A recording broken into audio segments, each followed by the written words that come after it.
yung laban mga karag-karag. Ay, nagkatabi-tabi na yung mga kandidata na lalaban sa Miss Universe Philippines 2026.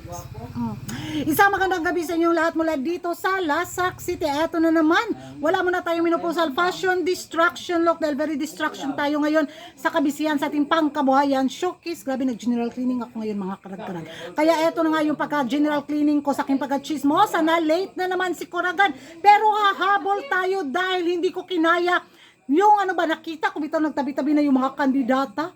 Sabi ko, hala, kinulaman sa height yung iba. Wala, nilamo na talaga sila.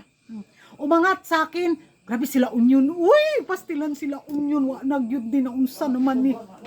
Kung ako yung kandidata, di na ako tutuloy sa laban. Bigay nyo na kay La Union. Pero hindi nga natin alam yung sirkulasyon ng tadhana, di ba? So, nung makita ko sila, wala, natabunan yun yung mga bitaw, comeback queen na lalaban ngayon sa taon na to kay La Union. Taas mo kay siya, uy, tapos half vampira pagid siya, di ba? Kahit yung mga ibang half vampira bitaw na lalaban ngayon, iba talaga yung angat at aura ni La Union, no?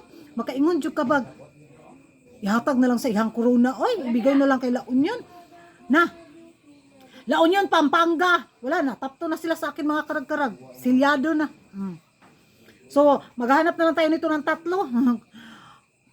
Grabe yung ngayon, labanan sa Miss Universe Philippines 2026. Diretso stress, oy. Para bang, period na. Parang laban ni Katrina Gray ba na? Ay, may winner na.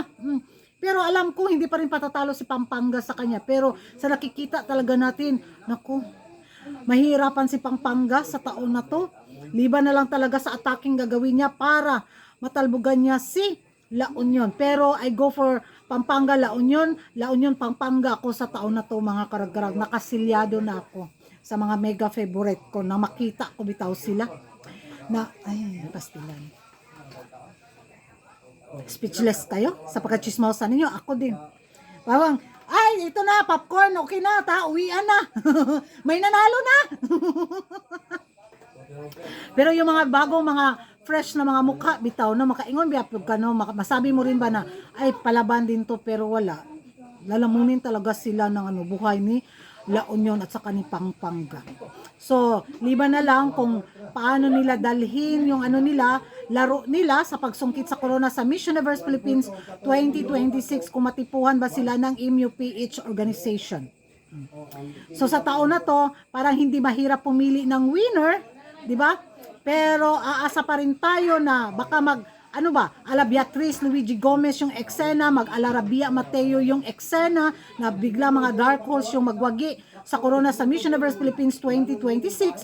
Nako, di ba? So depende na lang talaga yan. Pero excited ako sa bardagulan, sa bunutan, bugbugan sa taon na to sa corona sa MUPH 2026. Di kalibre yung mga kandidatang maglalaban ngayon. Kahit sabihin pa natin mga fresh, overlooking na mga bagong mukha, tapos sa mga comeback na mga beauty queen, ay wala. Tapos ang chismisan natin mga karag-karag. So you should be Miss Universe Philippines.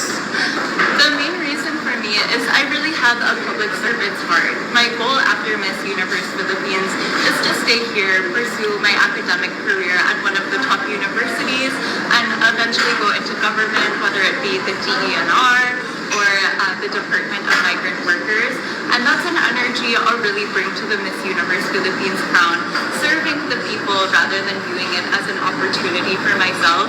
Additionally, I'm really well-traveled. I have experience being a cultural ambassadress for Filipinos everywhere. And I also, lastly, want to use this crown to unite not only Filipinos in the country, but also Filipinos in the diaspora.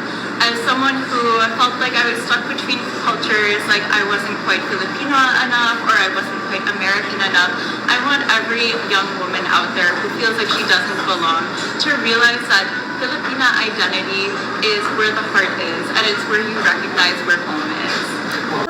Pastilan. Makaingon jud kagag, uy, pastilan La Union, Pampanga. Ewan ko sa inyo mga karag-karag kung ano yung magiging reaction ninyo nung magkatabi-tabi na yung mga lalaban sa MUPH 2026. Sino yung natabunan, sino yung umangat sa mga nakikita nyo ngayon sa social media mga karag-karag. Comment down below kung hindi ka pa nakapag-subscribe sa YouTube channel ko. Don't forget to like and subscribe Kuragan Karag and hit the notification bell para updated kayo sa mga latest kaganapan at late na intriga sa mundo ng beauty pageant. And thank you for watching. See you in my next vlog. Bye-bye!